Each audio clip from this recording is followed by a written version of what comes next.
শোনা, তুমি কিন্তু আগের মতো আমার সাথে আর গল্প করো না। আমি কোথায় যাচ্ছি, কি করছি, কিছুই জিজ্ঞাসা পর্যন্ত করো না। বাড়িতে আসলাম একবার তো মানুষ জিজ্ঞাসা করে যে তোমরা কি কথোপকথন করলে, কোথায় কোথায় ঘুরলে, কি খেলে, কিচ্ছু করলে না। কোথায় গেছিলে আজকে? থাক, বলো কোথায় গেছিলে? প্রিন্সেপ ঘাট। আচ্ছা, কি করলে তোমরা চারজনে? মরার গল্প করছিলাম। মরার গল্প? হ্যাঁ, কার মরার গল্প? আরে স্বর্ণলতাদের সাথে সবার সাথে বলছিলাম আমি যে আমি যদি হঠাৎ করে মরে যাই তাহলে তুমি তো একটা সেকেন্ড বিয়ে করবা। এবার সেকেন্ড বিয়ে করে কি হবে, তুমি এখানে জ্বলবা আর আমি এই বাড়ি নারকেল গাছে বসে দেখবো। আর তোমার বাবা হাত পাখা দিয়ে তোমাকে হাওয়া করবে। চুস। হ্যাঁ, আমি এখানে এই যে নারকেল গাছটা রয়েছে, এই নারকেল গাছে বসে আমি পা দোলাবো। আর তুমি নতুন বিয়ে করে ওর সাথেও তো জ্বলবা, কারণ আমি তোমার সাথে সংসার করছি, আমি জানি তুমি কতটা কিরকম ছেলে। তা সেখান থেকে দাঁড়িয়ে তুমি আবারও নতুন করে জ্বলবা, আর সেটা আমি দেখে হাসবো। হাসছো কেন তুমি?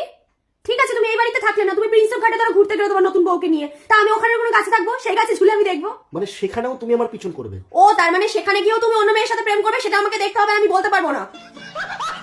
তুই তো মরে গেছিস, তুই তখন কি বলবি? ও মানে আমি মরবো আর তুমি সেই মেয়েটাকে নিয়ে বসবে, ততদিন আমি অপেক্ষা করবো?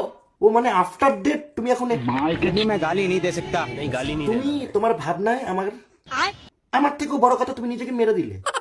তারপরে একটা মেয়ের সাথে আমার বিয়ে দিয়ে দিলে, তার সাথে ঘরে বসে আমাকে জ্বলতে দেখলে, উপরে পা দোলাচ্ছ, তোমার বাবা হাত পাকা দিয়ে হাওয়া দিচ্ছে। চুস। তারপরে তুমি বললে কি আমি আর সেই মেয়েটা প্রিন্সেপ ঘাটে একটা গাছের তলায়, একটা গাছের উপরে তুমি উঠে গিয়ে দেখলে। এগুলো সব তোমার ভাবনায় করলে, আর বলছো আমি বিয়ের পরে কেন অন্য মেয়ের সাথে। আমি একটা কথা বলবো, কোমা দিয়েও লোক কোমায় চলে যাবে। কোমায় যদি আমি থাকি, এইসব শুনে আরো কোমায় চলে যাবো। পুটকি, তোমার একটা কথা বলবো, খেতে দাও, খেয়ে মরে যাই, ঘুমাই, ঠিক আছে?